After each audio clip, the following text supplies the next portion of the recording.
Hello guys, welcome to our YouTube channel study with M. आज मैं आप सभी के लिए आपके आगामी बंदी रक्षक RO and other Uttarakhand exam के रिगार्डिंग रिवीजन क्लास लेके आई हूँ। इस रिवीजन क्लास में हम जीके जीएस एंड उत्तराखंड के मोस्ट इंपॉर्टेंट क्वेश्चंस डिस्कस करेंगे। साथ ही साथ इंपॉर्टेंट फैक्ट आप सभी को इसी क्लास में बताए जाएंगे जो कि आपके आगामी एग्जाम के लिए काफ़ी हेल्पफुल रहेंगे। तो आप सभी लोग हमारी इस क्लास में स्टार्टिंग से लेकर एंड तक बने रहिएगा। क्लास को स्टार्ट कर लेते हैं। स्टार्ट करने से पहले जिन लोगों ने अभी तक हमारे YouTube channel study with M को सब्सक्राइब नहीं किया है वो सब्सक्राइब कर लें।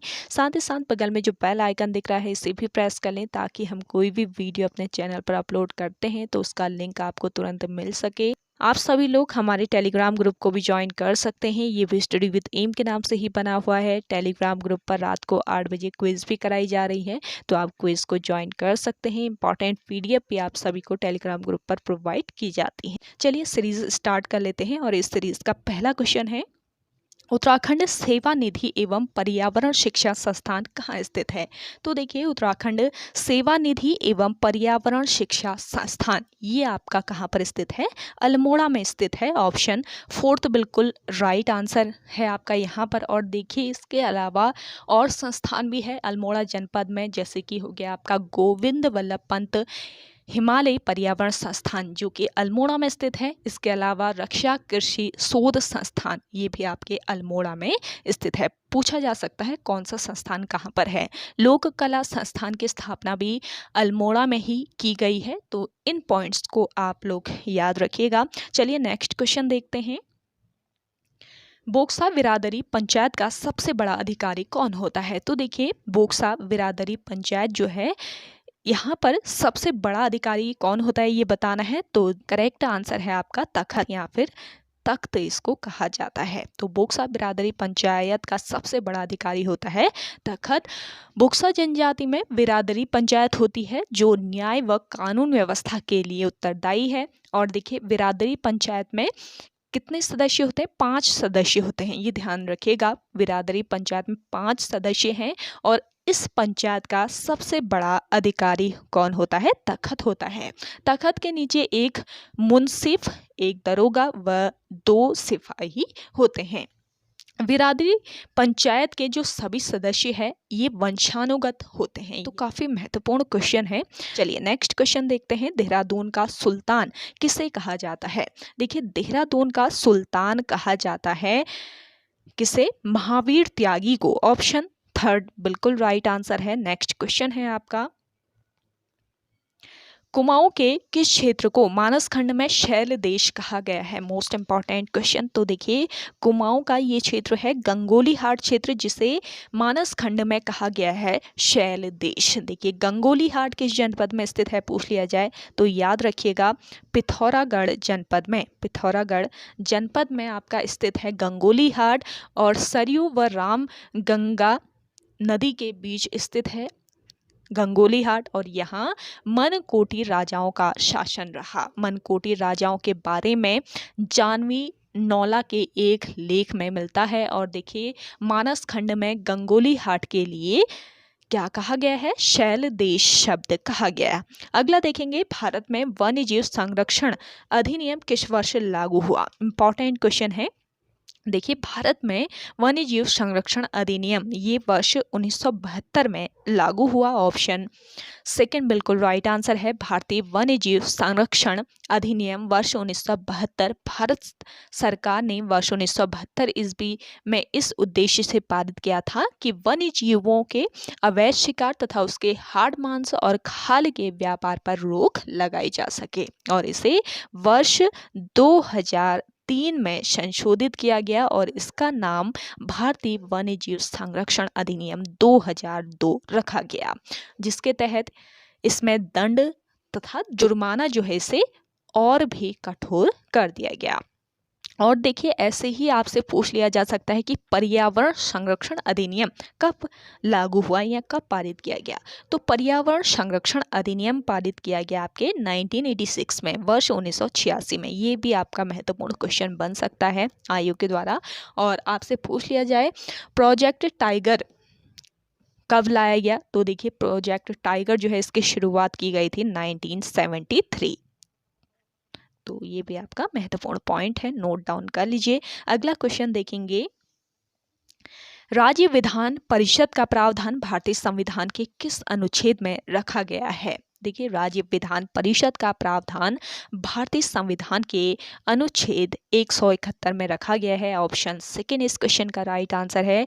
राज्य विधान परिषद का प्रावधान यानी कि विधान परिषदों की जो संरचना है ये भारतीय संविधान के अनुच्छेद 171 में है। अनुच्छेद 171 एक के अनुसार राज्य की विधान परिषद के सदस्यों की कुल संख्या उस राज्य की विधान सभा के सदस्यों की कुल संख्या के 1/3 से अधिक नहीं होगी, परंतु किसी राज्य की विधान परिषद के सदस्यों की संख्या किसी भी दशा में 40 से कम नहीं होगी। अगला क्वेश्चन है, भारतीय कपास अनुसंधान संस्थान कहाँ स्थित है? देखिए, भारतीय कपास अनुसंधान संस्थान स्थित है आपके नागपुर में। ऑप्शन फर्स्ट इस क्वेश्चन का बिल्कुल राइट आंसर हो जाएगा। राज्य पूछ लिया जाए तो आपका हो जाएगा कौन सा राज्य? महाराष्ट्र। महाराष्ट्र राज्य में ये स्थित है। और इसकी स्थापना की बात की जाए भारतीय कपास अनुसंधान संस्थान की, तो इसकी स्थापना वर्ष 1976 में की गई। यह संस्थान भारतीय कृषि अनुसंधान परिषद के अधीन कार्य करता है और यह संस्थान कपास के दीर्घकालिक अनुसंधान को बढ़ावा देता है।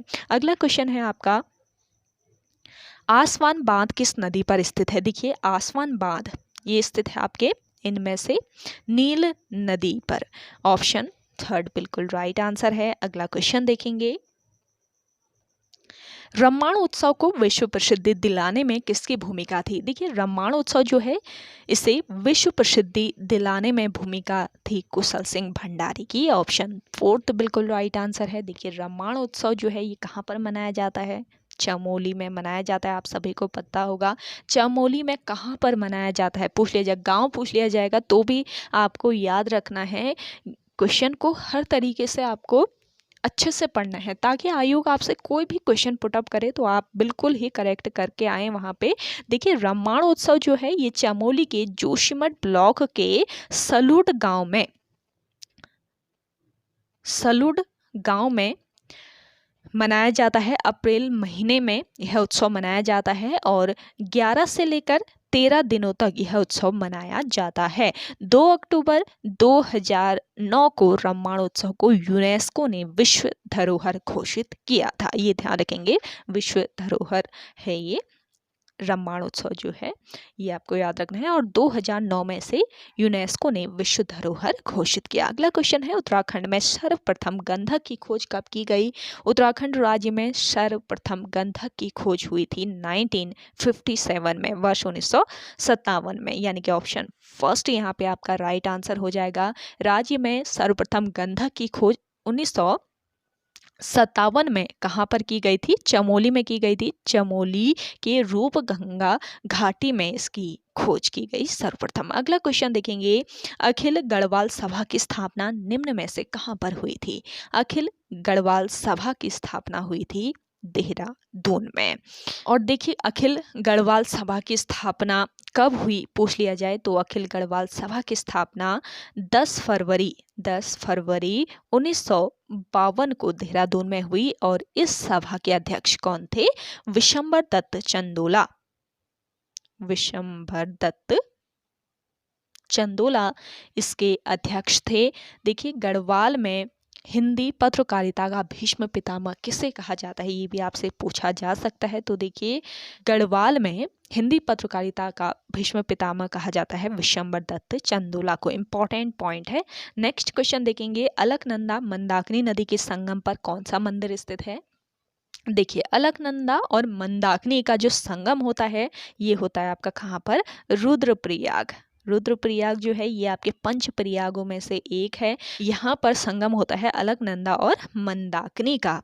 रुद्रप्रयाग का पुराना नाम पूछ लिया जा सकता है तो पुराना नाम इसका था मढ़। रुद्रप्रयाग जिले का गठन कब हुआ पूछ लिया जाए तो 16 सितंबर 1997 को रुद्रप्रयाग जिले का गठन किया गया। इससे रिलेटेड इंपॉर्टेंट फैक्ट्स भी आप सभी लोग निकालेंगे तो आप की स्टडी बहुत ही आसान हो जाएगी। इसलिए आप सभी को यहाँ पे इम्पॉर्टेंट पॉइंट बताए जा रहे हैं, तो नोट डाउन कर लीजिए इन पॉइंट्स को। तो देखिए रुद्रप्रयाग में अलकनंदा और मंदाकिनी का संगम होता है। आप देख लीजिए दिए गए ऑप्शन में रुद्रप्रयाग में कौन सा मंदिर स्थित है, तो यहाँ पे आपका करेक्ट आंसर हो जाएगा चामुंडा देवी का।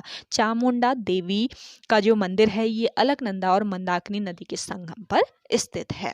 अगला क्वेश्चन देखेंगे, भारतीय वित्त आयोग की स्थापना किस वर्ष हुई? भारतीय वित्त आयोग की जो स्थापना हुई थी ये हुई थी आपके 1951 में, वर्ष 1951 में। भारतीय वित्त आयोग का गठन एक संवैधानिक निकाय के रूप में अनुच्छेद 280 के अंतर्गत किया जाता है। ये देखेंगे भारतीय संविधान के अनुच्छेद 280 के अंतर्गत इसका गठन किया जाता है एक संवैधानिक निकाय के रूप में। इम्पॉर्टेंट पॉइंट है, और यह एक अर्ध न्यायिक संस्था होती है। इसका गठन भारत के राष्ट्रपति द्वारा किया जाता है। अगला क्वेश्चन है आपका, ब्लैक पैगोडा के नाम से विख्यात मंदिर कौन सा है? देखिए ब्लैक पैगोडा के नाम से विख्यात मंदिर है यहाँ पर कोणार्क मंदिर। ऑप्शन सेकंड बिल्कुल राइट आंसर है। कोणार्क सूर्य मंदिर आपके कहाँ पर स्थित है? ओडिशा राज्य में स्थित है। कोणार्क सूर्य मंदिर पूर्वी ओडिशा के पवित्र पुरी शहर के पास स्थित है।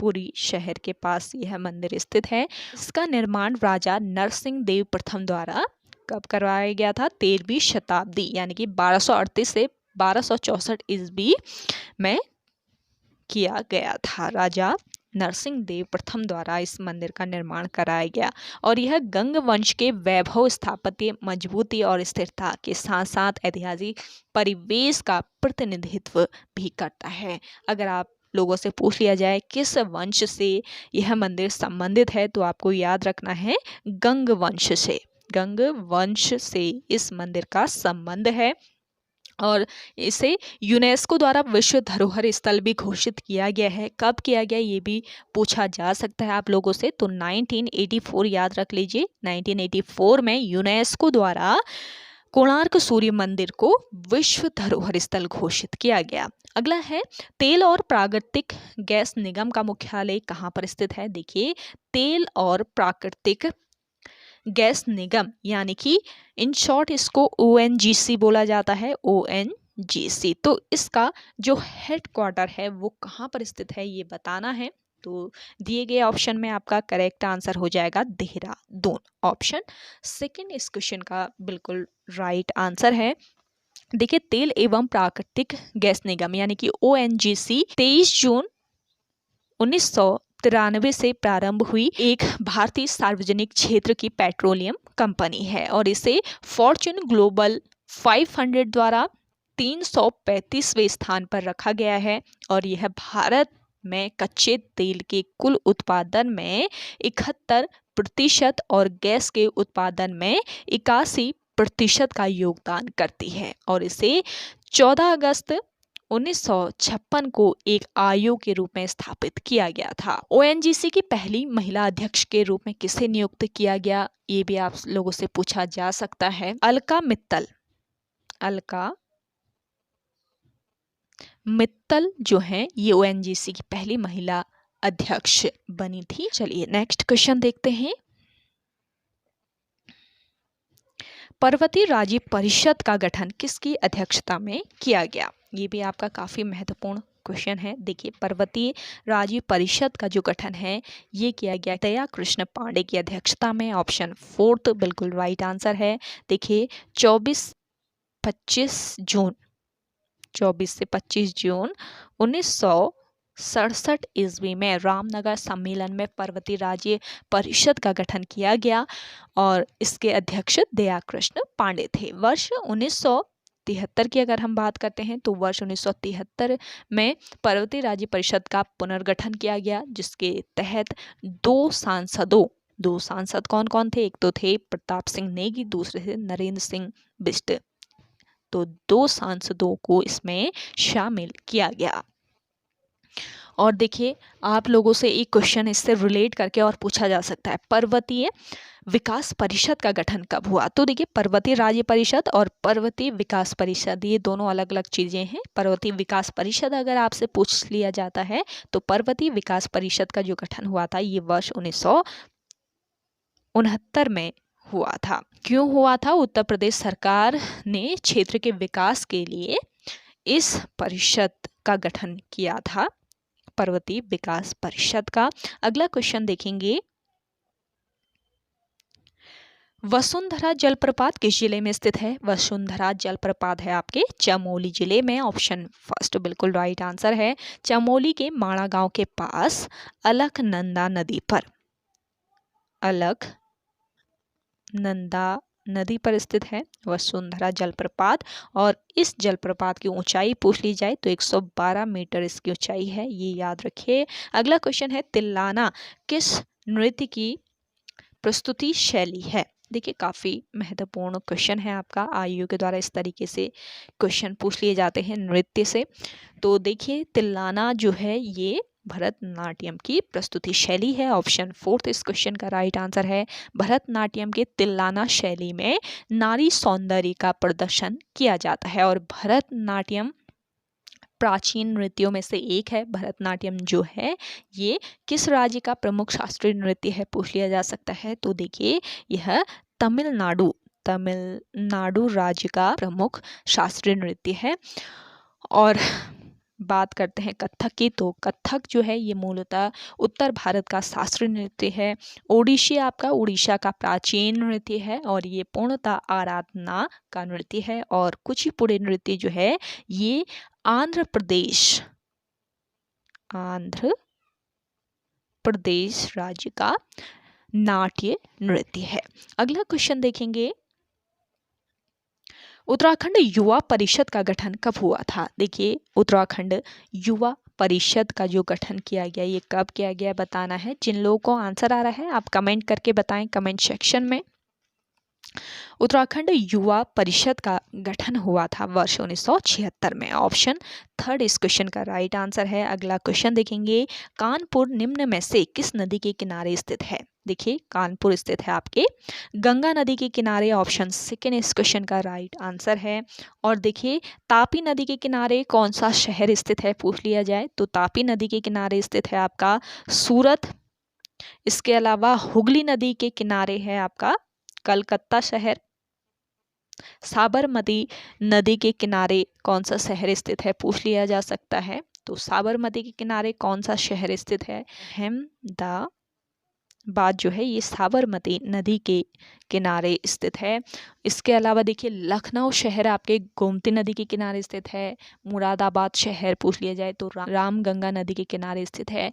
ऐसे ही एक और पूछ लिया जाता है कि कटक किस नदी के किनारे स्थित है? कटक बेसिकली आयु के द्वारा ये क्वेश्चन पूछा जाता है। तो कटक जो है ये महानदी के किनारे स्थित है, इसे याद रखेंगे। और यहाँ पर एक प्रमुख संस्थान है जिसका नाम है चावल अनुसंधान केंद्र। तो चावल अनुसंधान केंद्र भारत में कहाँ स्थित है पूछ लिया जाए तो कटक याद रखेंगे। कटक में स्थित है आपका चावल अनुसंधान केंद्र। आपका 21वां क्वेश्चन है, प्राचीन उत्तराखंड में द्वि तथा त्रिमुद्रा लेख का संबंध किन शासकों से था? मोस्ट इंपॉर्टेंट क्वेश्चन है। तो देखिए प्राचीन जो उत्तराखंड था तो प्राचीन उत्तराखंड में द्वि तथा त्रिमुद्रा लेख का संबंध था यौधेय शासकों से। ऑप्शन फर्स्ट इस क्वेश्चन का राइट आंसर है। देखिए यौधेय जो थे ये किसके समकालीन थे पूछ लिया जा सकता है। तो यौधेय आपके कुनिंदों के समकालीन थे। और इनकी मुद्राएं जो हैं यौधेयों की जो मुद्राएं हैं ये जौनसार भाबर तथा कालो डांडा से मिली हैं। नोट डाउन कर लीजिए, इंपॉर्टेंट पॉइंट है। इनकी जो मुद्राएं हैं ये कहां से? जौनसार भाबर और कालो डांडा से मिली हैं और योधे शासकों के सिक्कों में शूलधारी कार्तिकेय का चित्र अंकित है। चलिए नेक्स्ट क्वेश्चन है, कुमाऊं परिषद की स्थापना का मूल उद्देश्य किसके निवारणार्थ था? कुमाऊं परिषद की स्थापना का मूल उद्देश्य था वन समस्या के निवारणार्थ। ऑप्शन सेकेंड इस क्वेश्चन का राइट आंसर है। देखिए कुमाऊं परिषद की स्थापना की अगर हम बात करते हैं तो सितंबर 1916 में हरगोविंद पंत, बद्रीदत्त पांडे, गोविंद वल्लभ पंत आदि के प्रयासों से नैनीताल में इसकी स्थापना हुई थी और इसका मूल उद्देश्य वन समस्याओं का निवारण करना था। बाद में इस परिषद ने सामाजिक, इसके अलावा आर्थिक, राजनीतिक व शिक्षा संबंधी समस्याओं पर भी कार्य किया। कुमाऊं परिषद का पहला अधिवेशन कहाँ पर हुआ पूछा जाए तो आपको याद रखना है, इस परिषद का पहला जो अधिवेशन हुआ था ये अल्मोड़ा में हुआ था। अल्मोड़ा में इसका पहला अधिवेशन हुआ था, 5 सितंबर 1917 को हुआ और इस अधिवेशन की अध्यक्षता की थी जयदत्त जोशी ने। कुमाऊं परिषद का जो दूसरा अधिवेशन हुआ था ये आपका कहाँ पर हुआ था? हल्द्वानी में हुआ था। कब हुआ? वर्ष 1918 में हुआ और तारादत्त गैरोला ने इस अधिवेशन की अध्यक्षता की थी। थर्ड अधिवेशन जो हुआ था इसका, थर्ड अधिवेशन वर्ष 1919 में हुआ था। कहाँ पर? कोटद्वार में। कोटद्वार में इसका थर्ड अधिवेशन हुआ था। बद्रीदत्त जोशी द्वारा इस अधिवेशन की अध्यक्षता की गई थी। अगला क्वेश्चन देखेंगे, गेंदवा मेला निम्न में से किस गांव से संबंधित है? तो देखिए गेंदवा मेला संबंधित है किस गांव से? नेटवाड़ गांव से। ऑप्शन फोर्थ इस क्वेश्चन का राइट आंसर है। गेंदवा मेला किस जनपद में आयोजित किया जाता है? इस तरीके से अगर पूछ लिया जाए तो आपको याद रखना है ये जो जनपद है ये है आपका उत्तरकाशी जनपद। उत्तरकाशी जनपद के नेटवाड़ गांव में इस मेले का आयोजन किया जाता है। मकर संक्रांति के अवसर पर यह मेला लगता है। अगला क्वेश्चन देखेंगे, चमोली जनपद में वन पंचायतों का गठन किस वर्ष किया गया? Most important question. तो देखिए चमोली जनपद में वन पंचायतों का गठन किया गया था वर्ष 1932 में। और वहीं आप लोगों से पूछ लिया जाए कि उत्तराखंड में वन पंचायतों का ऑफिशियली गठन कब हुआ था? तो वन पंचायतों का ऑफिशियली गठन हुआ था उत्तराखंड राज्य में वर्ष 1931 में और चमोली जनपद में जस्ट 1 साल बाद कर दिया गया था। इसको भी आप याद रखेंगे। और देखिए इस क्वेश्चन से रिलेट करके कुछ और क्वेश्चन भी हो सके पूछ लिया जाए तो आप ध्यान रखेंगे। उत्तराखंड वन विभाग का जो हेड क्वार्टर है वो कहाँ पर स्थित है? देहरादून में। देहरादून में उत्तराखंड वन विभाग का हेड क्वार्टर यानी मुख्यालय है। और वन संरक्षण अधिनियम कब पारित हुआ था पूछ लिया जा सकता है तो आप सभी को पता रहना चाहिए, वर्ष 1990 में वन संरक्षण अधिनियम पारित किया गया। स्वतंत्र भारत की पहली राष्ट्रीय वन नीति कब जारी हुई थी? इसका आंसर आप सभी लोग बताइएगा कमेंट सेक्शन में। अगला क्वेश्चन है, भारत में जल प्रदूषण नियंत्रण कानून कब लागू हुआ? तो देखिए इंपॉर्टेंट क्वेश्चन है ये भी आपका। भारत में जल प्रदूषण नियंत्रण कानून लागू हुआ था।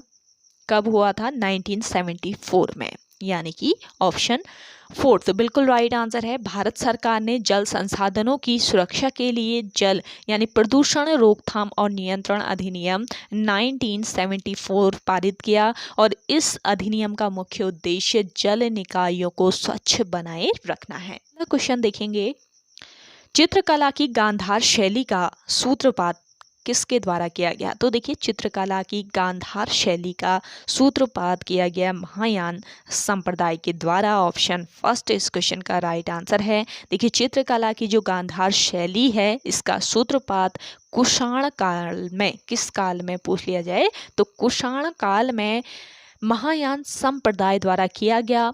गांधार कला की विषय वस्तु तथा शैली यूनानी रोमन थी। यूनानी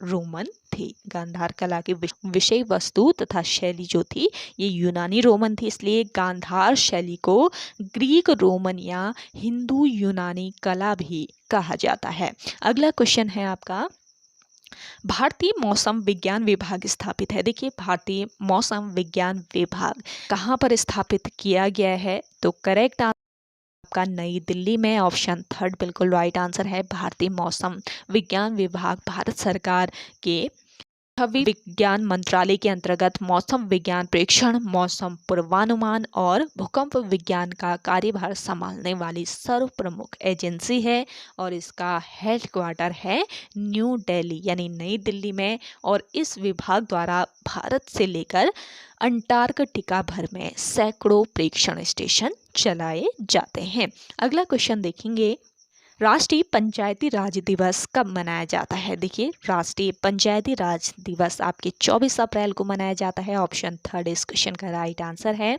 पंचायती राज का मतलब स्वशासन से है यहाँ पे। और देखिए, यह व्यवस्था शासन के विकेंद्रीकरण के तहत की गई है। पंचायती राज व्यवस्था जो है ये शासन के विकेंद्रीकरण के तहत की गई है। पंचायती राज संस्था को भारत के सबसे पुराने शासी निकायों में माना जाता है और हर साल सत्ता के विकेंद्रीकरण के ऐतिहासिक क्षण को यादगार बनाने के लिए भारत 24 अप्रैल को राष्ट्रीय पंचायती राज दिवस मनाता है। अगला क्वेश्चन है आपका, कुमाऊं कुमुद समाचार पत्र का प्रकाशन किस वर्ष आरंभ हुआ? कुमाऊं कुमुद समाचार पत्र का प्रकाशन आरंभ हुआ वर्ष 1922 में। ऑप्शन सेकंड बिल्कुल राइट आंसर है। देखिए,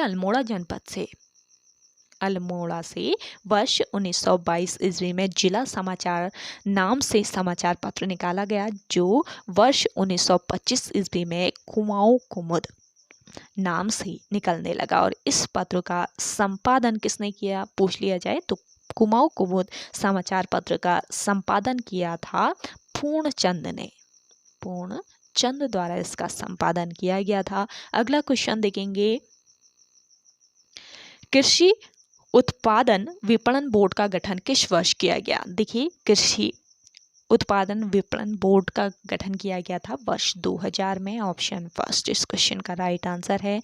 अगला क्वेश्चन देखेंगे, निम्न में से किस व्यक्ति को तराई का विश्वकर्मा कहा जाता है? इंपॉर्टेंट क्वेश्चन है। तो देखिए, तराई का विश्वकर्मा कहा जाता है इनमें से हेनरी रैमजे को। ऑप्शन थर्ड बिल्कुल राइट आंसर है। देखिए, रैमजे को कुमाऊं का बेताज बादशाह भी कहा जाता है और हेनरी रैमजे 1856 से 1884 तक कुमाऊं कमिश्नर पद पर रहे और ये कुमाऊं के 6वें कमिश्नर थे। 6वें नंबर के ये कमिश्नर थे कुमाऊं के। और मूल रूप से कहाँ के निवासी थे पूछ लिया जा सकता है, तो मूल रूप से ये स्कॉटलैंड के थे। अगला क्वेश्चन है आपका, नंद सतसी मेला किस जनपद में लगता है? नंद शतशी मेले का आयोजन किया जाता है नैनीताल में। अगला देखेंगे, प्रसिद्ध शेरगढ़ दुर्ग की स्थापना किसने की थी? काफ़ी महत्वपूर्ण क्वेश्चन है। तो देखिए, प्रसिद्ध शेरगढ़ दुर्ग की स्थापना की थी किसने? माधो सिंह ने। माधो सिंह भंडारी ने इसकी स्थापना की थी। माधो सिंह भंडारी जो थे ये महीपति शाह के सेनापति थे और माधो सिंह को क्या कहा जाता है? गर्वभंजक कहा जाता है।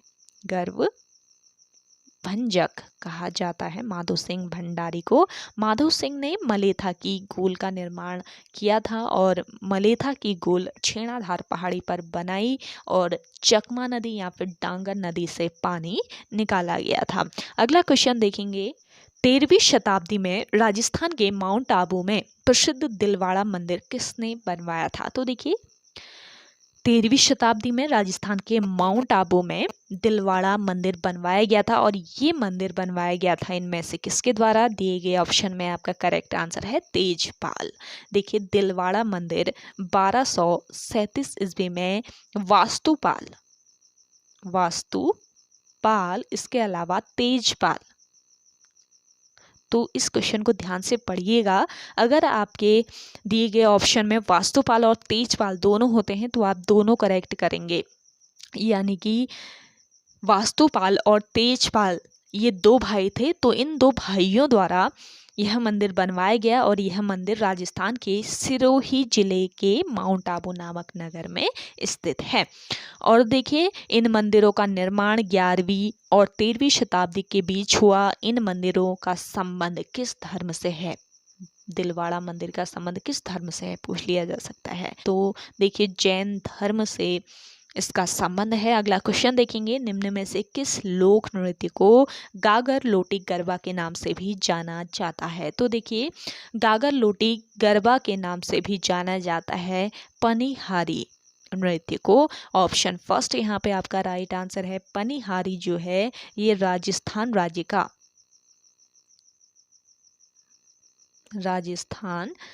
राज्य का प्रसिद्ध लोक नृत्य है और ये नृत्य कालबेलिया जाति के स्त्री पुरुषों द्वारा किया जाता है। ध्यान दीजिएगा, कालबेलिया जाति के स्त्री पुरुष यह नृत्य करते हैं।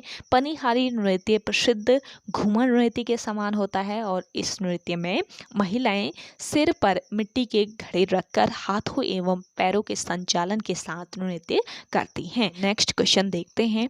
आप लोगों ने चैनल अभी भी सब्सक्राइब नहीं किया है तो जल्दी से इसको सब्सक्राइब कर लीजिए। फिर नेक्स्ट क्वेश्चन आप देखिए, मटकी किस राज्य का नृत्य प्रारूप है? तो देखिए, मटकी ये मध्य प्रदेश राज्य का नृत्य प्रारूप है। ऑप्शन फोर्थ बिल्कुल राइट आंसर है। मटकी मध्य प्रदेश राज्य का एक लोक नृत्य है।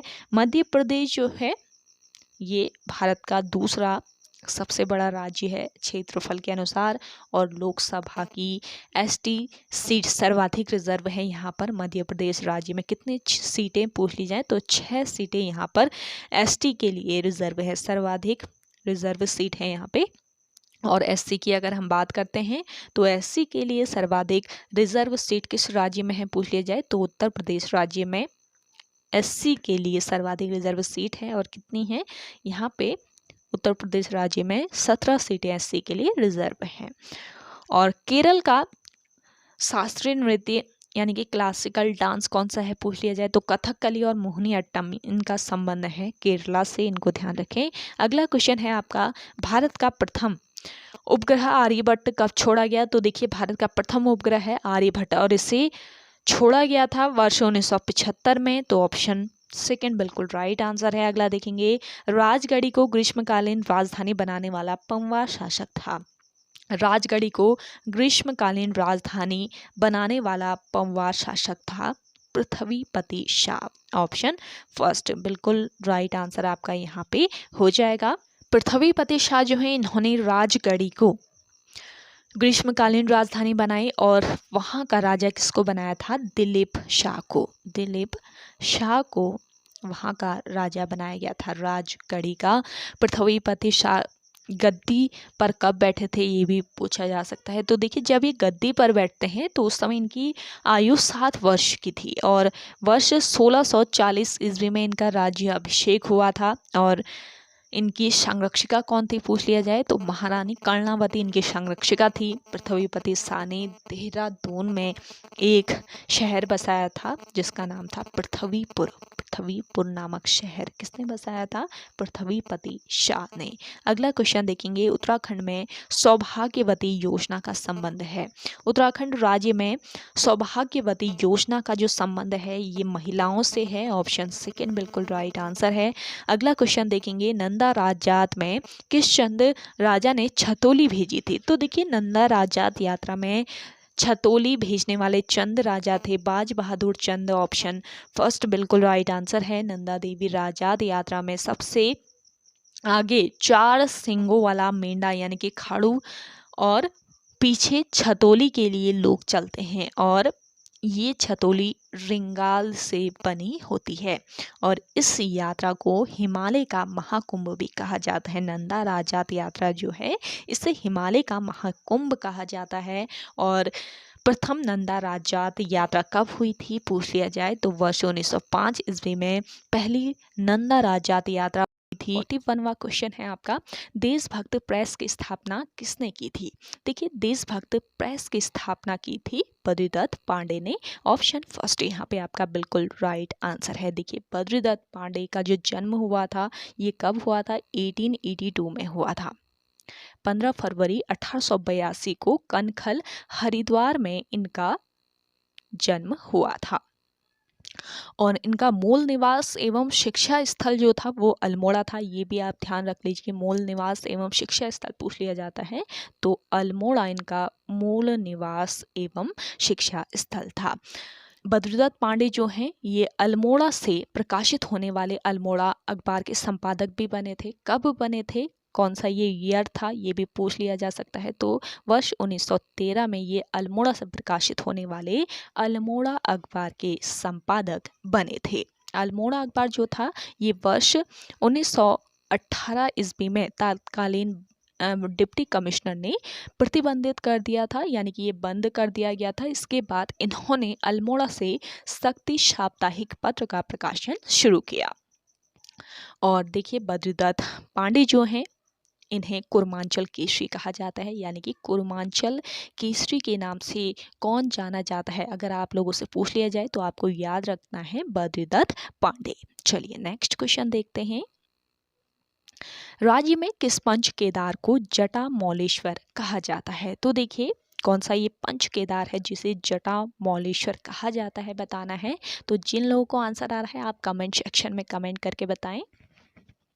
देखिए दिए गए ऑप्शन में आपका करेक्ट आंसर हो जाएगा कल्पेश्वर नाथ। ऑप्शन सेकंड बिल्कुल राइट आंसर है। कल्पेश्वर नाथ आपका किस जिले में स्थित है? चमोली जिले में स्थित पंचम केदार है। पंच केदारों में ये पंचम केदार है और यहाँ पर भगवान शिव की जटाओं की पूजा होती है।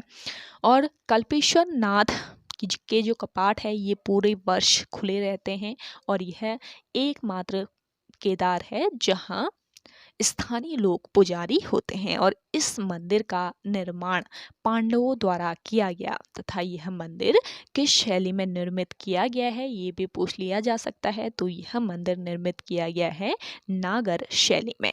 नागर इस मंदिर की शैली है। नेक्स्ट क्वेश्चन देखेंगे। टिक्कर धार्मिक परंपरा किस जनजाति से संबंधित है? देखिए टिक्कर धार्मिक परंपरा जो है ये संबंधित है बोक्सा जनजाति से। ऑप्शन फर्स्ट इस क्वेश्चन का राइट आंसर है। देखिए काशीपुर की चामुंडा देवी बोक्सा लोगों की सबसे बड़ी देवी है, ये आपको याद रखना है। काशीपुर में चामुंडा देवी का मंदिर है तो ये बोक्सा लोगों की सबसे बड़ी देवी मानी जाती है चामुंडा देवी। और बोक्सार के बोक्सा किस देवता की पूजा करते हैं ये भी पूछ लिया जा सकता है। तो बुक्सार के जो बोक्सा हैं ये साकरिया देवता की पूजा करते हैं। साकरिया देवता की पूजा करते हैं बोक्सार के बोक्सा लोग। और साकरिया देवता को ग्राम देवता भी कहा जाता है। इसके अलावा चैती जो है, चैती ये बोक्सा जनजाति का प्रमुख त्योहार है। तो आप लोगों से पूछ लिया जाए टिक्कर धार्मिक परंपरा किस जनजाति से संबंधित है? बोक्सा जनजाति। आप सभी लोग याद रखिएगा। आप सभी को यहाँ पे इम्पॉर्टेंट फैक्ट्स पे क्लियर करा दिए जाते हैं तो आप इन क्लासेस को देखने के लिए कॉपी और पेन लेके जरूर बैठा कीजिए। इन पॉइंट्स छोटे छोटे जो पॉइंट्स हैं इन पॉइंट्स से भी बहुत क्वेश्चन बनते हैं तो आप सभी लोग इन्हें नोट डाउन जरूर कर लीजिए। चलिए नेक्स्ट क्वेश्चन है आपका। वीर केसरी प्रसिद्ध रचना के रचनाकार कौन हैं? देखिए वीर केसरी प्रसिद्ध रचना के रचनाकार हैं पंडित शिवराम। ऑप्शन थर्ड बिल्कुल राइट आंसर है। देखिए कविता के क्षेत्र में प्रतिष्ठा रखने वाले आशु कवि पंडित शिवराम जौनसार के प्रथम कवि हैं। जौनसार के प्रथम कवि कौन है बताइए, पूछ लिया जा सकता है ना। तो आपको याद रखना है जौनसार के प्रथम कवि हैं पंडित शिवराम। और देखिए इनकी प्रसिद्ध रचना वीर केसरी चंद जो है, इनकी रचना है वीर केसरी चंद जो कि जौनसार भाबर में बहुत प्रसिद्ध है। तो वीर केसरी चंद प्रसिद्ध रचना के रचनाकार कौन है? पंडित शिवराम। अगला क्वेश्चन देखेंगे। उकाई बांध परियोजना किस राज्य में स्थित है? इंपॉर्टेंट क्वेश्चन है। उकाई बांध परियोजना स्थित है आपके गुजरात राज्य में। ऑप्शन फोर्थ इस क्वेश्चन का राइट आंसर है। देखिए उकाई बांध परियोजना गुजरात राज्य के उकाई गांव में स्थित है, उकाई नामक गांव में स्थित है। और यह परियोजना किस नदी पर बनाई गई है पूछ लिया जाए तो आपको याद रखना है ताप्ती नदी पर यह परियोजना बनाई गई है। और देखिए इसके अलावा आप लोगों से पूछ लिया जा सकता है कि भाखड़ा नांगल जो बांध है ये किस नदी पर स्थित है, या इसके अलावा इससे रिलेट करके नागार्जुन सागर बांध पूछ लिया जा सकता है, पंडोह बांध पूछ लिया जा सकता है। तो भाखड़ा बांध जो है ये सतलुज नदी पर है, नागार्जुन सागर बांध है आपके कृष्णा नदी पर, और पंडोह बांध है व्यास नदी पर। ये भी आपको याद रखना है। चलिए अगला क्वेश्चन देखेंगे। विख्यात सोमनाथ मंदिर किसने नष्ट किया था? देखिए विख्यात सोमनाथ मंदिर को नष्ट किया था सुल्तान महमूद ने। तो ऑप्शन सेकंड बिल्कुल राइट आंसर हो जाएगा यहाँ पे। देखिए सोमनाथ मंदिर किस राज्य में लोकेटेड है? गुजरात राज्य में।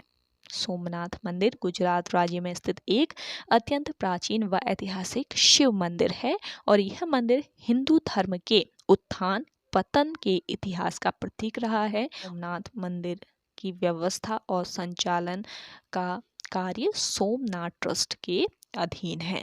अगला क्वेश्चन देखेंगे, इलाहाबाद स्तंभ के शिलालेख की विषय वस्तु की रचना की थी। इलाहाबाद स्तंभ के शिलालेख की विषय वस्तु की रचना की थी हरिसेन ने। ऑप्शन सेकंड बिल्कुल राइट आंसर हो जाएगा। देखिए इलाहाबाद स्तंभ अभिलेख या इलाहाबाद प्रशस्ति भी इसे कहा जाता है।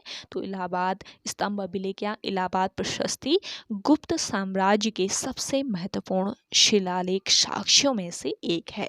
ये किस साम्राज्य से संबंधित है पूछ लिया जाए तो गुप्त साम्राज्य से ये स्तंभ या प्रशस्ति संबंधित है। समुद्रगुप्त के मंत्री और दरबारी कवि हरिसेन द्वारा इसकी रचना की गई थी। समुद्रगुप्त के मंत्री और दरबारी कवि थे हरिसेन, तो हरिसेन द्वारा इसकी रचना की गई थी।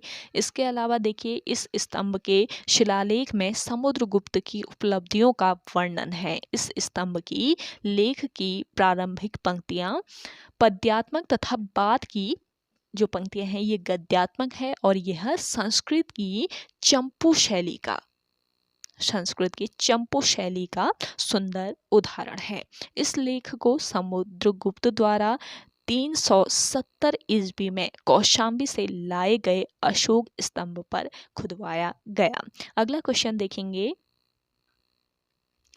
इंडियन मुस्लिम लीग की स्थापना किस वर्ष हुई? देखिए इंडियन मुस्लिम लीग की स्थापना की गई थी वर्ष 1906 में। ऑप्शन फर्स्ट बिल्कुल राइट आंसर है। इंडियन मुस्लिम लीग सामान्य तौर पर मुस्लिम लीग नाम से मशहूर भारत की एक राजनीतिक पार्टी है जिसे भारतीय चुनाव आयोग ने केरल राज्य के दल के रूप में मान्यता दे रखी है और इसके संस्थापकों में आगा खां, नवाब सलीमुल्लाह और नवाब मोहन सिंह उल मुल्क प्रमुख थे, जिन्होंने वर्ष 1906 में इसकी स्थापना की थी। मुस्लिम लीग की स्थापना का प्रमुख उद्देश्य ब्रिटिश सरकार के प्रति मुसलमानों की प्रतिष्ठा बढ़ाना, मुसलमानों के राजनीतिक अधिकारों की रक्षा करना तथा कांग्रेस के प्रति मुसलमानों में घृणा उत्पन्न करना था। नेक्स्ट क्वेश्चन है, भारत चीन के मध्य सीमा रेखा क्या कहलाती है? देखिए भारत चीन के मध्य सीमा रेखा कहलाती है आपकी मैकमोहन रेखा। ऑप्शन थर्ड इस क्वेश्चन का करेक्ट आंसर है। मैकमोहन रेखा भारत और तिब्बत के बीच सीमा रेखा है और ये वर्ष 1914 ईस्वी में भारत की तत्कालीन ब्रिटिश सरकार और तिब्बत के बीच शिमला समझौते के तहत अस्तित्व में आई। वर्ष 1914 के बाद से अगले कई वर्षों तक इस सीमा रेखा का अस्तित्व कई अन्य विवादों के कारण कहीं छुप सा गया था, लेकिन वर्ष 1935 में ओलक कीरो नामक एक अंग्रेज प्रशासनिक अधिकारी ने तत्कालीन अंग्रेजी सरकार से इसे आधिकारिक तौर पर लागू करने का अनुरोध किया और वर्ष 1937 ईस्वी में भारतीय सर्वेक्षण विभाग के एक मानचित्र में मैकमोहन रेखा को आधिकारिक भारतीय सीमा के रूप में दिखाया गया था।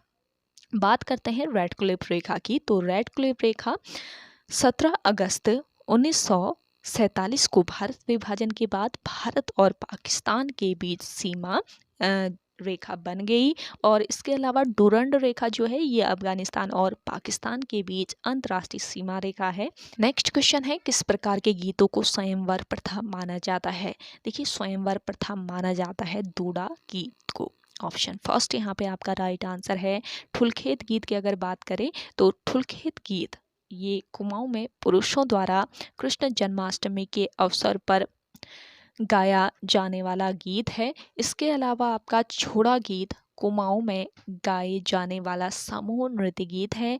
छोपती जो है ये संयोग श्रृंगार प्रधान गीत है जो जौनपुर में गाया जाता है। नेक्स्ट क्वेश्चन देखेंगे, विष्णु प्रयाग जल विद्युत परियोजना किस नदी पर स्थित है?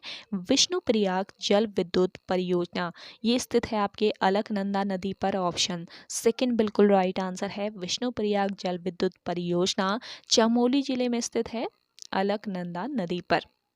अलकनंदा नदी पर ये 650 मेगावाट की परियोजना है और इस जल विद्युत परियोजना का निर्माण अविभाजित उत्तर प्रदेश पावर कॉरपोरेशन एक प्राइवेट कंपनी के माध्यम से करा रही थी और बीच में लगभग 12 वर्षों तक धन के अभाव यानी धन की कमी के कारण इसका निर्माण कार्य रुका रहा। राज्य विभाजन के बाद निर्माण कार्य इसका पुनः शुरू किया गया। अगला क्वेश्चन है आपका, राज्य का प्रथम समाचार पत्र किस भाषा में निकला था?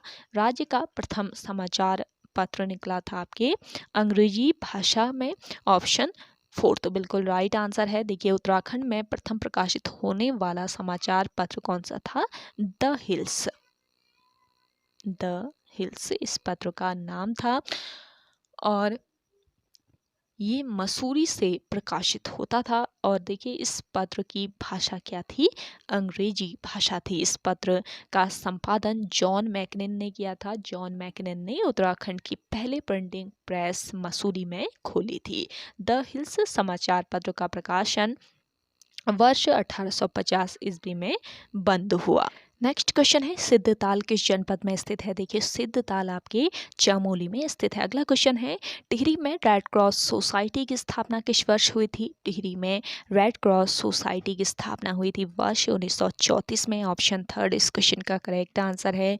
टिहरी में नरेंद्र शाह के समय, नरेंद्र शाह के समय वर्ष 1934 में रेड क्रॉस सोसाइटी की स्थापना की गई।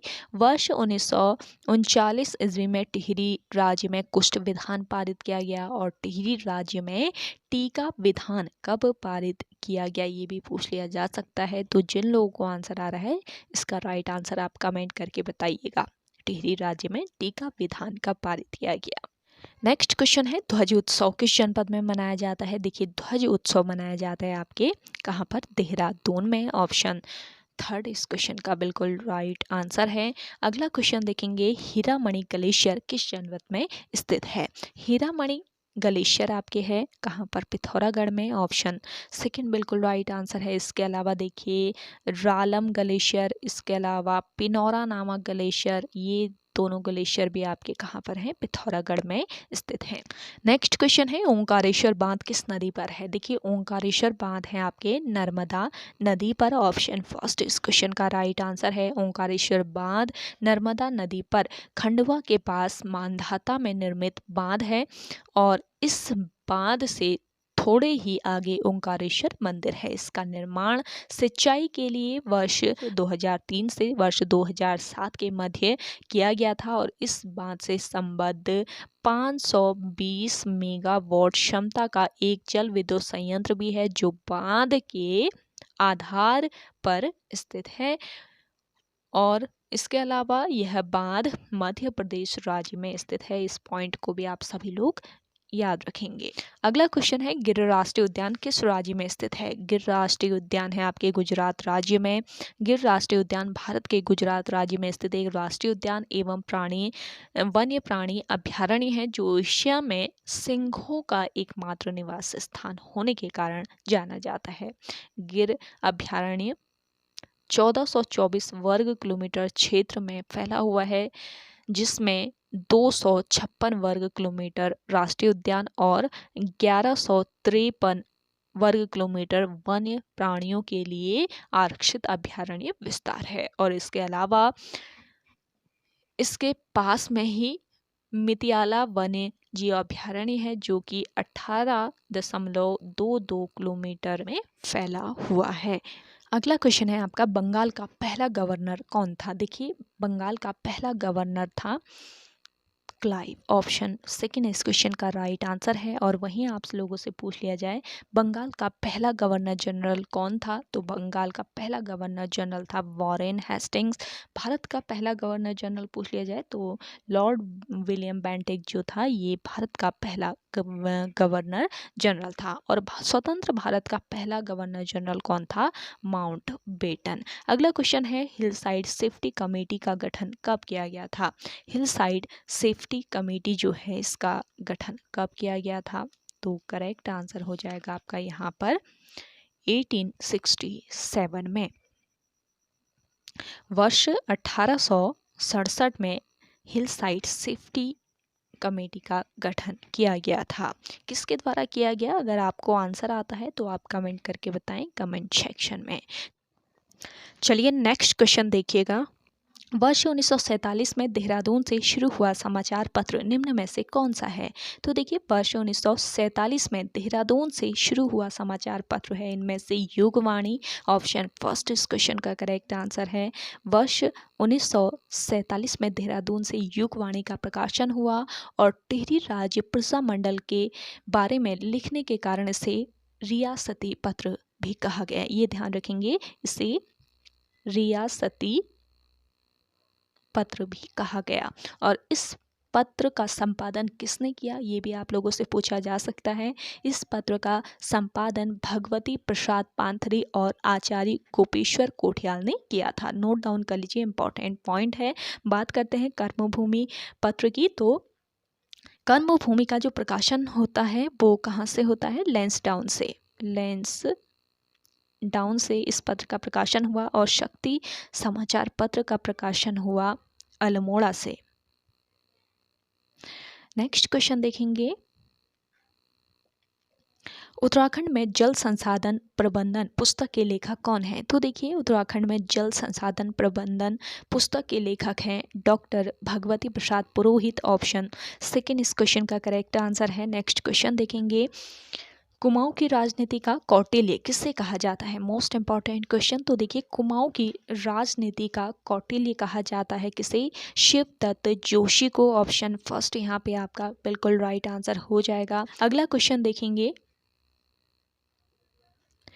मोनाशाही तिमासा मुद्रा किस शासक के शासनकाल में बनी थी। देखिए मोनाशाही तिमासा मुद्रा ये बनी थी प्रदीप शाह के शासनकाल में। ऑप्शन फोर्थ इस क्वेश्चन का करेक्ट आंसर है। देखिए प्रदीप शाह की संरक्षिका कौन थी, पूछ लिया जा सकता है, तो नोट कर लीजिएगा, कनक देई।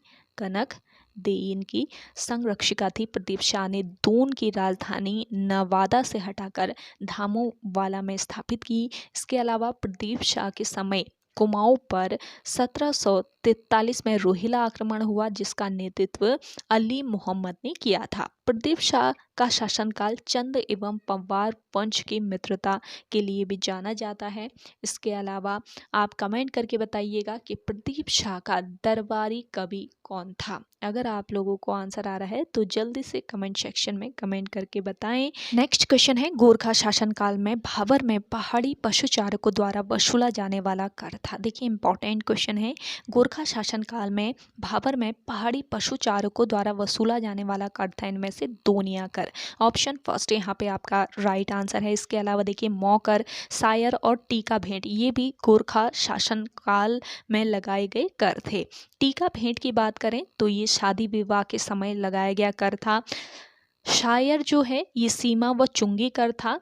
इसके अलावा मौकर प्रति परिवार लगता था। और चंद शासनकाल में चंद राजाओं द्वारा भी यह कर लगाया गया था। कौन सा कर, मौकर। अगला क्वेश्चन देखेंगे, हिमाचल के किन्नौर व हर्षिल घाटी को कौन सा दर्रा जोड़ता है। तो देखिए हिमाचल में है आपका किन्नौर और हर्षिल घाटी है आपके उत्तराखंड में। तो हिमाचल के किन्नौर व उत्तराखंड के हर्षिल घाटी को कौन सा दर्रा इनमें से जोड़ता है ये बताना है।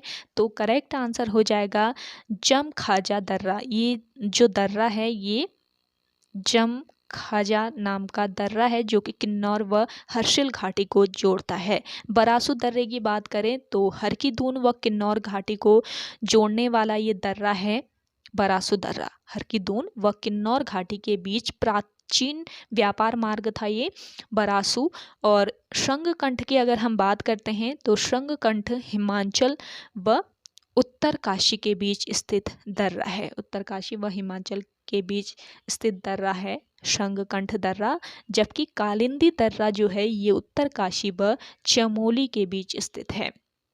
और देखिए हर्षिल की अगर हम बात करते हैं तो हर्षिल उत्तरकाशी जिले में एक प्रमुख पर्यटक स्थल है। हर्षिल को भारत का मिनी स्विट्जरलैंड कहा जाता है। अगला क्वेश्चन देखेंगे, नैनीताल नगर पालिका के प्रथम भारतीय अध्यक्ष कौन थे? तो देखिए करेक्ट आंसर हो जाएगा आपका मोहनलाल शाह। ऑप्शन फर्स्ट बिल्कुल राइट आंसर है। नेक्स्ट क्वेश्चन देखेंगे,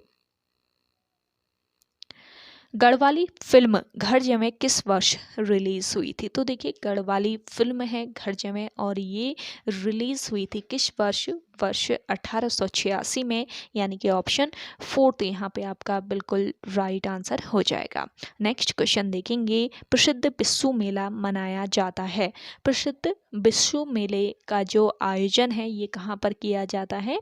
दिए गए ऑप्शन में आपका करेक्ट आंसर हो जाएगा जौनसार भाबर। अगला क्वेश्चन देखेंगे, गढ़वाल क्वीन के नाम से किस पर्वत को जाना जाता है? देखिए गढ़वाल क्वीन के नाम से जाना जाता है नीलकंठ पर्वत को। ऑप्शन फर्स्ट बिल्कुल राइट आंसर है। नीलकंठ पर्वत आपके कहाँ पर स्थित है? चमोली में स्थित है, जिसकी ऊंचाई की अगर हम बात करते हैं तो 6597 मीटर इसकी हाइट है। नंदा घुंघटी जो है ये आपके कहाँ पर स्थित है? ये भी आपके चमोली में ही स्थित है। नंदा घुंघटी, इसकी हाइट है 6309 मीटर। इसके अलावा नंदा देवी पर्वत भी आपके चमोली में है। गौरी पर्वत भी आपके कहाँ पर स्थित है? ये भी चमोली में ही स्थित है। नंदा देवी पर्वत की हाइट 7817 मीटर है। नोट डाउन कर लीजिए, इंपॉर्टेंट है। नंदा देवी जो है ये राज्य की सबसे ऊंची पर्वत चोटी है और इसकी हाइट 7817 मीटर है। जबकि गौरी पर्वत की बात करते हैं तो 6250 मीटर इस पर्वत की हाइट है, जो कि चमोली जनपद में स्थित है। अगला क्वेश्चन देखेंगे, भारत की पहली जनगणना के समय भारत के वायसराय कौन थे? तो देखिए भारत की पहली जनगणना के समय भारत के वायसराय थे लॉर्ड मेयो। ऑप्शन फोर्थ यहाँ पे आपका बिल्कुल राइट आंसर हो जाएगा। नेक्स्ट क्वेश्चन देखेंगे, गोरान घाट दर्रा किस राज्य में स्थित है? देखिए गोरान घाट दर्रा है आपके कहाँ पर? राजस्थान राज्य में। ऑप्शन फर्स्ट बिल्कुल करेक्ट आंसर है। गोरान घाट दर्रा राजस्थान राज्य में स्थित है और यह राजस्थान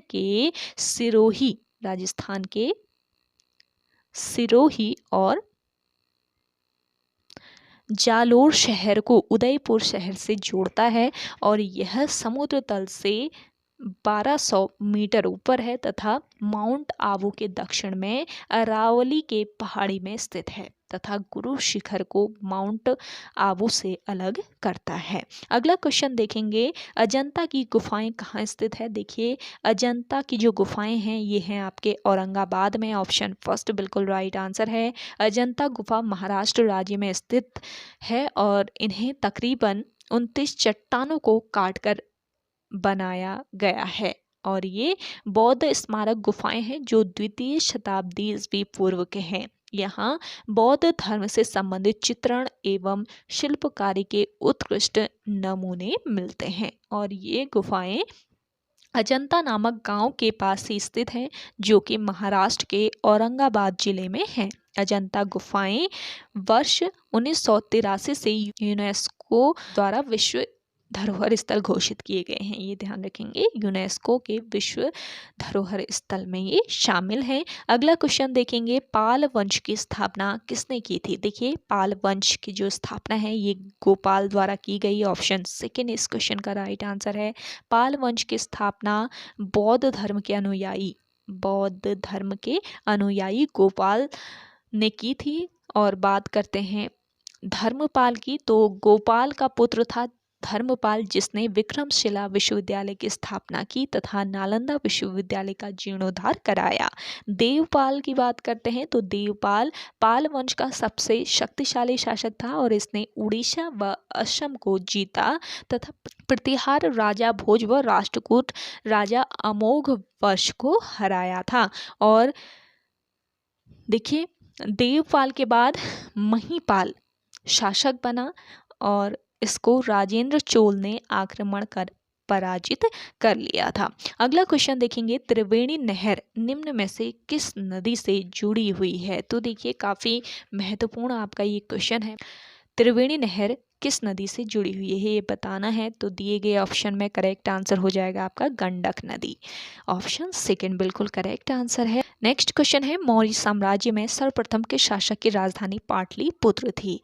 तो देखिए, करेक्ट आंसर हो जाएगा आपका यहाँ पे चंद्रगुप्त मौर्य की। ऑप्शन फर्स्ट बिल्कुल राइट आंसर है। देखिए, चंद्रगुप्त मौर्य चाणक्य की सहायता से अंतिम नंदवंशी शासक धनानंद को पराजित कर 25 वर्ष की आयु में मगध के सिंहासन पर आसीन हुआ और मौर्य साम्राज्य की स्थापना की। इसके अलावा देखिए, मौर्य वंश प्राचीन भारत का शक्तिशाली राजवंश था। पाटलिपुत्र की अगर हम बात करते हैं तो पाटलिपुत्र प्राचीन समय से ही भारत के प्रमुख नगरों में गिना जाता था। पाटलिपुत्र वर्तमान पटना का ही नाम था। इतिहासकार के अनुसार सम्राट अजातशत्रु के उत्तराधिकारी उदयन ने अपनी राजधानी को राजगृह से पाटलिपुत्र स्थानांतरित किया और बाद में चंद्रगुप्त मौर्य ने यहाँ साम्राज्य स्थापित कर अपनी राजधानी बनाई। अगला क्वेश्चन देखेंगे,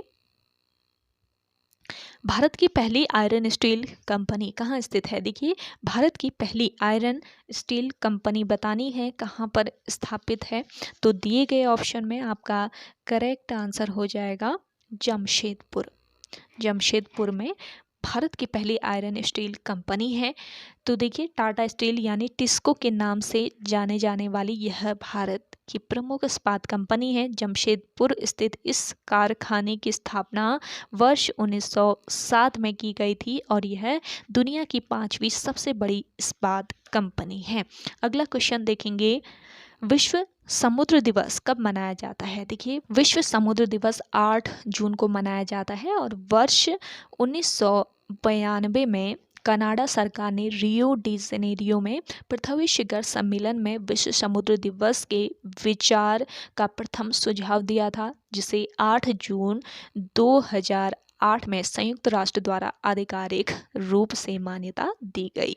अगला क्वेश्चन देखेंगे, आप सभी को आज का ये सेशन पसंद आ रहा है, जल्दी से लाइक कर लें। जिन लोगों ने अभी तक हमारे YouTube channel study with M को सब्सक्राइब नहीं किया है वो सब्सक्राइब कर लीजिए। और आप सभी लोगों को यहाँ पे इंपॉर्टेंट जो फैक्ट्स बताए जा रहे हैं इन्हें आप नोट डाउन जरूर कर लीजिएगा। और अगर आप लोगों ने अभी भी इस क्लास को शेयर नहीं किया है, जल्दी से आप लोग मिलकर शेयर कर दीजिए। देखिए, आप लोगों के लिए यहाँ पे इतनी इंपॉर्टेंट क्लासेस लाई जा रही हैं स्टडी विद एम के द्वारा, तो आप लोग शेयर तो कर सकते हैं थोड़ा सा। चलिए, नेक्स्ट क्वेश्चन है, भारतीय कपास अनुसंधान संस्थान कहाँ स्थित है? भारतीय कपास अनुसंधान संस्थान ये स्थित है आपके नागपुर में। ऑप्शन फोर्थ बिल्कुल राइट आंसर है। भारतीय कपास अनुसंधान संस्थान नागपुर महाराष्ट्र में स्थित है और इसकी स्थापना कब हुई पूछ लिया जाए तो 1976 याद रखेंगे, 1976 में इसकी स्थापना की गई थी और यह भारतीय कृषि अनुसंधान परिषद के अधीन कार्यरत संस्थान है। यह संस्थान कपास के दीर्घकालिक अनुसंधान को बढ़ावा देता है।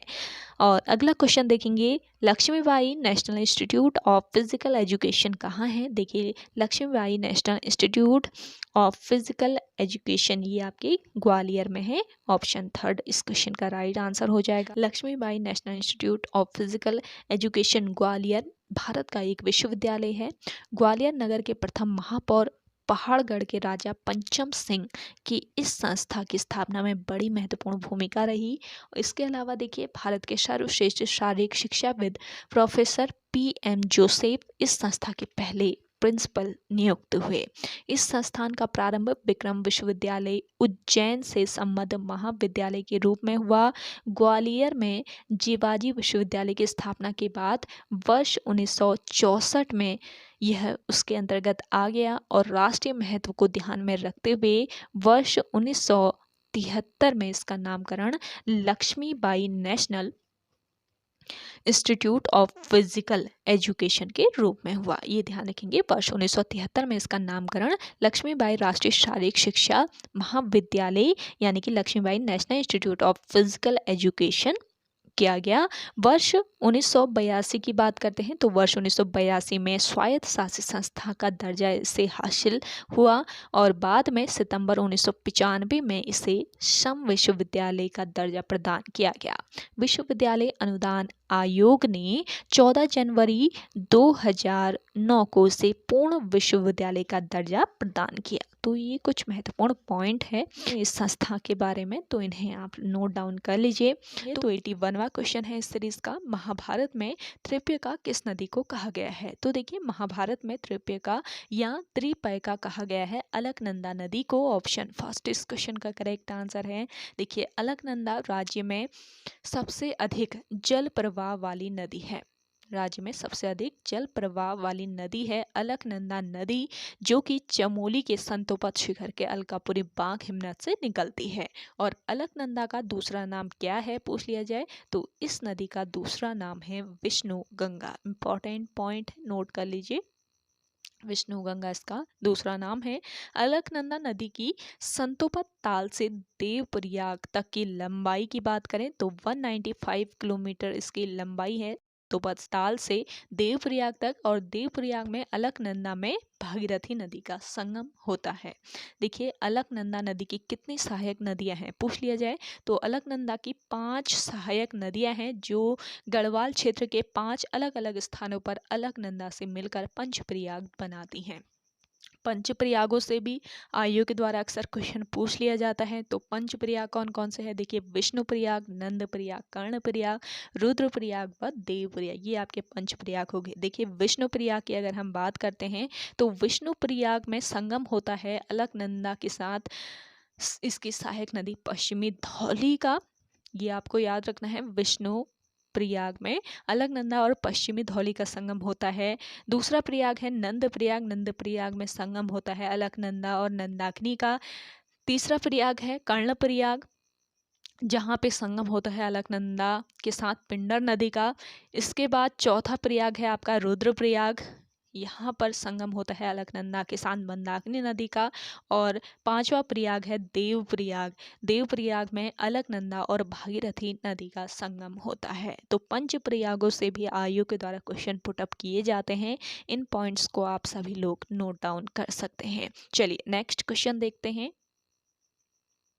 हिमगिरी नव विश्वविद्यालय देहरादून की स्थापना कब हुई? तो देखिए हिमगिरी नव विश्वविद्यालय जो कि देहरादून में लोकेटेड है और इसकी स्थापना कब हुई ये बतानी है। तो दिए गए ऑप्शन में करेक्ट आंसर है आपका वर्ष 2004। ऑप्शन 4 तो बिल्कुल करेक्ट आंसर है। हिमगिरी नव विश्वविद्यालय किससे संबंधित है? सूचना प्रौद्योगिकी से, सूचना प्रौद्योगिकी से संबंधित ये संस्थान है और यह देहरादून के सेलाकुई में स्थित है। इस विश्वविद्यालय की स्थापना वर्ष 2004 में हुई थी। अगला क्वेश्चन देखेंगे, नोनाई मेला किस जनपद में आयोजित किया जाता है? देखिए नोनाई मेले का आयोजन किया जाता है देहरादून में। ऑप्शन 3 इस क्वेश्चन का करेक्ट आंसर है। देखिए नोनाई मेला देहरादून के जौनसार क्षेत्र यानी कि चकराता तहसील में श्रावण माह में लगता है, ये आपको याद रखना है।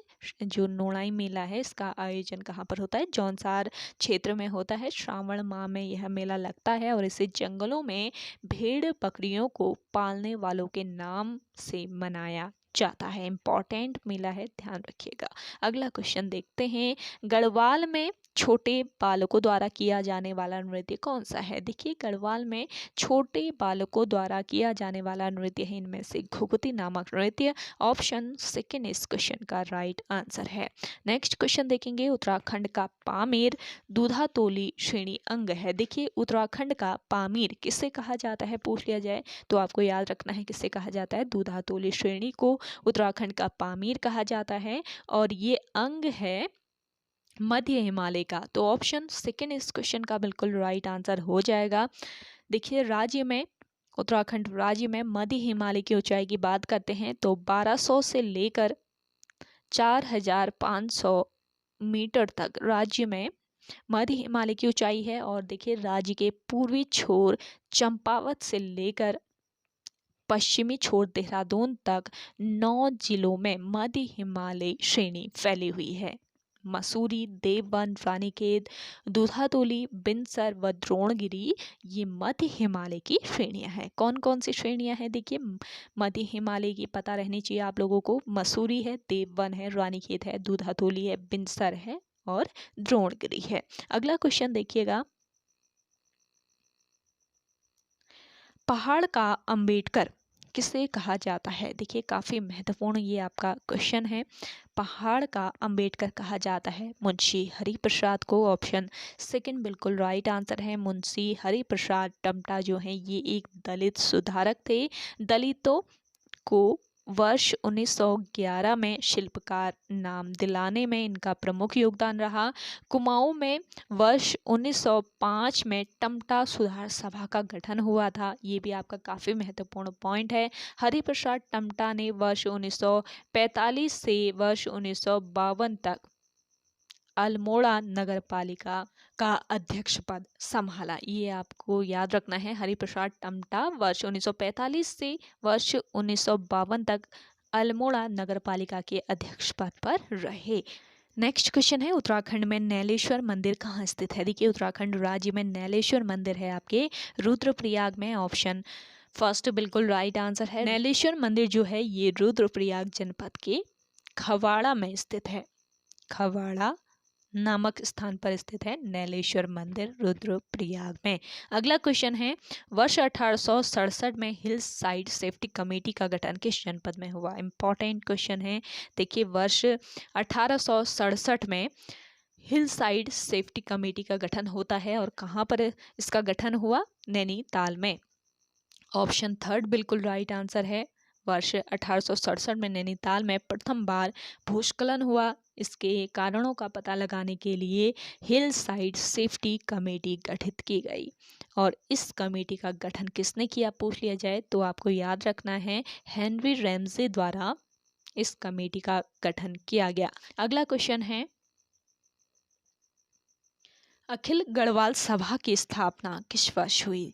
देखिए अखिल गढ़वाल सभा की स्थापना वर्ष 1952 में हुई। ऑप्शन सेकंड बिल्कुल राइट आंसर है। अखिल गढ़वाल सभा की स्थापना 10 फरवरी 1952 को कहाँ पर हुई?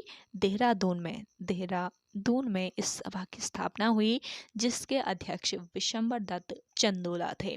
विशंबर दत्त चंदोला का संबंध किस जनपद से है पूछ लिया जाए तो पौड़ी गढ़वाल जनपद के थापली गांव से इनका संबंध है और इन्हें गढ़वाल में हिंदी पत्रकारिता का भीष्म पितामह कहा जाता है। अगला क्वेश्चन है, लोहाघाट व हुड़ेती ताम्रपत्र में किस चंद शासक का उल्लेख मिलता है?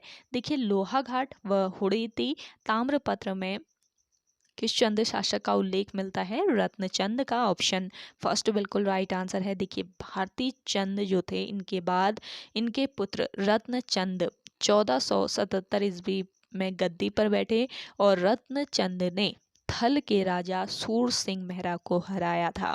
रत्नचंद ने सीरा को जीतकर बसेड़ा राजपूत को वहां का सामंत बनाया था। तो ये कुछ इंपॉर्टेंट फैक्ट आप सभी को बताए जा रहे हैं, इन्हें नोट डाउन कर लीजिए। नेक्स्ट क्वेश्चन देखेंगे, भारत का सबसे ऊंचा विक्ट्री टावर कौन सा है? देखिए भारत का सबसे ऊंचा विक्ट्री टावर है फतेह बुर्ज। ऑप्शन फर्स्ट इस क्वेश्चन का करेक्ट आंसर है।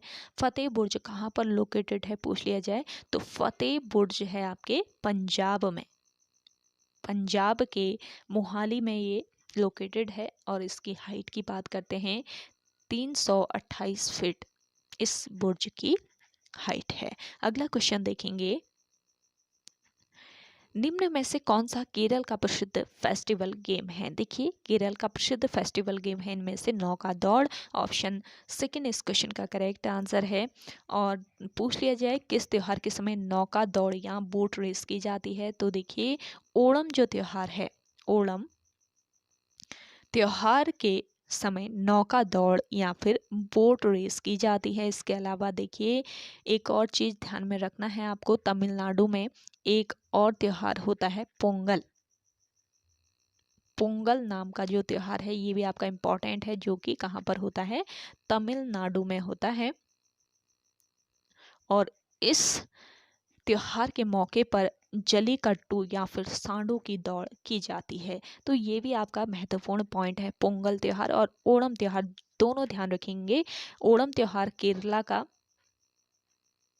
त्योहार है, जबकि पोंगल है तमिलनाडु का। ओणम के मौके पर नौका दौड़ या बोट रेस होती है और पोंगल के मौके पर जल्लीकट्टू या फिर सांडों की दौड़ की जाती है। अगला क्वेश्चन देखेंगे,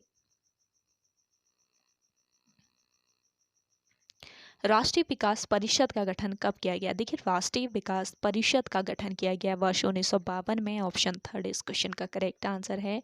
6 अगस्त 1952 को राष्ट्रीय विकास परिषद का गठन किया गया और यह एक गैर संवैधानिक निकाय है जिसका उद्देश्य राज्यों और योजना आयोग के बीच सहयोग का वातावरण बनाकर आर्थिक नियोजन को सफल बनाना है। नेक्स्ट क्वेश्चन है, किस अनुच्छेद के अंतर्गत पंचायती राज व्यवस्था को राज्य के नीति निर्देशक तत्वों के तहत रखा गया है? तो देखिए, आपको बताना है कौन सा आर्टिकल है जिसके अंतर्गत पंचायती राज व्यवस्था को राज्य के नीति निर्देशक तत्वों के तहत रखा गया है। ये आर्टिकल है आपका आर्टिकल 40। ऑप्शन फर्स्ट बिल्कुल राइट आंसर हो जाएगा। अनुच्छेद 40 के अंतर्गत पंचायती राज व्यवस्था को राज्य के नीति निर्देशक तत्वों के तहत रखा गया है और इसके लिए राष्ट्रीय विकास परिषद ने वर्ष 1956 ईस्वी में बलवंत राय मेहता समिति की अध्यक्षता में एक समिति गठित की जिसने अपनी रिपोर्ट वर्ष 1957 में सौंप दी। देश में त्रिस्तरीय पंचायती राज सबसे पहले कहाँ पर अपनाया गया? ये क्वेश्चन अगर आप लोगों से पूछ लिया जाता है तो ध्यान रखिएगा। देश में त्रिस्तरीय पंचायती राज सबसे पहले राजस्थान राज्य के नागौर जिले में 2 अक्टूबर 1959 को अपनाया गया। इसके बाद आंध्र प्रदेश, बिहार, गुजरात, हिमाचल प्रदेश, महाराष्ट्र, पंजाब, तमिलनाडु, उत्तर प्रदेश तथा पश्चिम बंगाल ने इसे अपनाया। पंचायती राज व्यवस्था को और अधिक प्रभावशाली बनाने के लिए वर्ष 1972 ईस्वी में जनता सरकार ने अशोक मेहता समिति का गठन किया। ये ध्यान रखेंगे, अशोक मेहता समिति गठित की गई थी 1972 में, जिसने वर्ष 1978 में यानी कि 1978 में अपनी रिपोर्ट पेश की। इस समिति ने त्रिस्तरीय व्यवस्था को द्विस्तरीय बनाने का सुझाव दिया था। कौन सी ऐसी समिति है बताइए जिसने त्रिस्तरीय व्यवस्था को द्विस्तरीय बनाने का सुझाव दिया? पूछ लिया जा सकता है। तो ये जो समिति थी ये थी कौन सी? अशोक मेहता समिति। और 2 स्तर बनाने का इसने सुझाव दिया, द्विस्तरीय। 2 स्तर कौन कौन से थे? पहला निचले स्तर पर मंडल पंचायत और दूसरा स्तर था जिला स्तर जिसमें जिला परिषद बनाने का इसने सुझाव दिया। नेक्स्ट क्वेश्चन है, उष्णकटिबंधीय पर्णपाती वनों के अंतर्गत कौन कौन से वृक्ष आते हैं? देखिए, उष्णकटिबंधीय पर्णपाती वनों के अंतर्गत आते हैं शीशम, चंदन, साल, सभी आते हैं। उपयुक्त तो सभी ऑप्शन फोर्थ बिल्कुल राइट आंसर है। उष्णकटिबंधीय वन उन स्थानों पर पाए जाते हैं जहां 100 सेंटीमीटर से 200 सेंटीमीटर के बीच वर्षा होती है और इस प्रकार के वन हिमालय की ऊंचाई और प्रायद्वीपीय पठार के उत्तर पूर्वी भाग में मुख्य रूप से पाए जाते हैं और इनमें साल, सागवान, शीशम, चंदन, आम आदि वृक्ष मिलते हैं। अगला क्वेश्चन है, अरावली पर्वत की लंबाई लगभग कितनी है? Most important question. अरावली पर्वत की लंबाई है 880 किलोमीटर। ऑप्शन फोर्थ इस क्वेश्चन का राइट आंसर हो जाएगा। और अरावली पर्वत राजस्थान से लेकर दिल्ली के दक्षिण पश्चिम तक विस्तृत है और यह विश्व के सबसे प्राचीन पर्वत है। ये आपको याद रखना है, ये पर्वत सबसे प्राचीन पर्वत है विश्व के और गुरु शिखर इनकी सबसे ऊंची चोटी है। अरावली पर्वत में सबसे ऊंची चोटी बताइए कौन सी, पूछ लिया जाए तो इसका नाम है गुरु शिखर। नोट कर लीजिए, गुरु शिखर इसमें सबसे ऊंची चोटी है और इस पर प्रसिद्ध पर्यटन स्थल माउंट आबू स्थित है। नेक्स्ट क्वेश्चन देखेंगे, भारत में स्थानीय स्वशासन का जनक किसे कहा जाता है? देखिए, भारत में स्थानीय स्वशासन का जनक कहा जाता है लॉर्ड रिपन को। ऑप्शन फर्स्ट बिल्कुल राइट आंसर है। अगला देखेंगे, भारतीय विश्वविद्यालय अधिनियम किसने पारित किया था? तो देखिए, भारतीय विश्वविद्यालय अधिनियम किसने पारित किया बताना है, तो करेक्ट आंसर हो जाएगा आपका लॉर्ड कर्जन। ऑप्शन थर्ड बिल्कुल राइट आंसर है। अगला क्वेश्चन देखेंगे, लोक चित्रकला की मधुबनी शैली भारत के किस राज्य में प्रचलित है? काफ़ी महत्वपूर्ण क्वेश्चन है आपका ये। तो लोक चित्रकला की मधुबनी शैली प्रचलित है भारत के बिहार राज्य में। ऑप्शन फर्स्ट इस क्वेश्चन का करेक्ट आंसर है। नेक्स्ट क्वेश्चन है, विश्व ओजोन दिवस कब मनाया जाता है? देखिए, विश्व ओजोन दिवस आपके 16 सितंबर को मनाया जाता है। 16 सितंबर को पूरी दुनिया में विश्व ओजोन दिवस मनाया जाता है। ओजोन परत के बारे में लोगों को जागरूक करने के साथ ही इसे बचाने के समाधान की ओर ध्यान एकत्रित करने के उद्देश्य से इसे मनाया जाता है और यही इसका उद्देश्य है, ये आपको याद रखना है। तो ओके गाइज, आज के सेशन में इतना ही। आई होप आप सभी को आज का ये सेशन काफ़ी पसंद आया होगा। अगर आप सभी को आज का ये सेशन पसंद आता है तो सेशन को लाइक कीजिएगा, शेयर कीजिए। जिन लोगों ने अभी भी हमारे YouTube channel study with M को सब्सक्राइब नहीं किया है वो सब्सक्राइब कर लें। तो चलिए मिलते हैं नेक्स्ट इंटरेस्टिंग वीडियोज़ के साथ, तब तक के लिए धन्यवाद।